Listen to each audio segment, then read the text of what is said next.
Hi guys, it's day 31 of my 40-day quest to write my book, and it's the end of the month. Yay! So only 9 days to go, and today has been a huge day.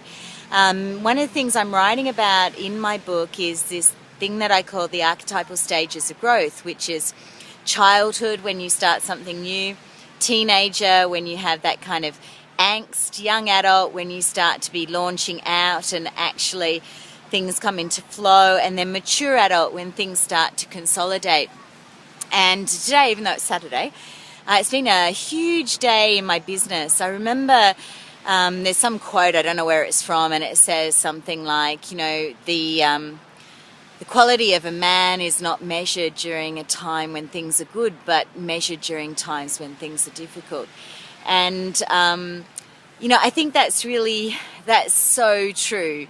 Anyone can do things well when everything's going easy, but when you need to make difficult decisions or decisions that aren't easy, it kind of tests where you're up to in your terms of your maturity and also those around you. And I've just found so excited about the kind of level of maturity and responsibility.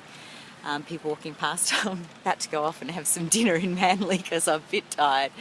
But the level of maturity of the people who are around me at the moment, during times that are difficult, people taking responsibility for themselves, people really going to that whole next level of communication and understanding, and watching myself too growing through the process that I'm going through, not just in writing my book, but in the process of my business and growing my business as well, and starting to see myself gain new resources and new understandings within my business as well. And it's just interesting to see that process. I mean, maybe tomorrow I'll just be a teenager again, but right now I'm just sort of feeling quite consolidated about how that's going for me, which is really exciting.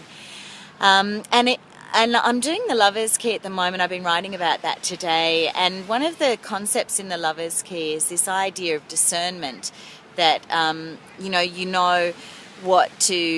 to make decisions when you've got good discernment, because you can discern whether you want to have something or it's time to let it go. And the secret of discernment is self-love, and that if we always ask this question, what's the most self-loving thing I can do in this situation, that not only will that be good for you, but in the long run, even if it's not easy, it's going to be best for others as well. And it's so different from selfishness. So selfishness is very much a teenage concept where you do what's good for you and you don't care about what's good for anybody else, and you do something for yourself which is at the detriment of somebody else. That's selfishness. But self-love means that you do what's right for you, and in the end, particularly in the long run, that becomes what's right for everybody else as well, even if it's not the easiest thing to do, or even if they feel uncomfortable to begin with, that in the end it's going to be, in the long run, when you do something self-loving, it's a universal and it becomes loving for everybody else as well. And this is a whole different concept, because a lot of people have a concept of love that love means I sacrifice my own needs for other people, but all that does is create martyrdom, and then everybody is sort of in this codependent place where they're all trying to support each other's needs and nobody's getting them really sorted at all. And that's what I love about the lover's archetype, this idea that when I love myself, then I'm going to be the most loving for other people as well. So that's my little insight for today. It's been a big day, but an amazing day, and I'll look forward to speaking with you tomorrow.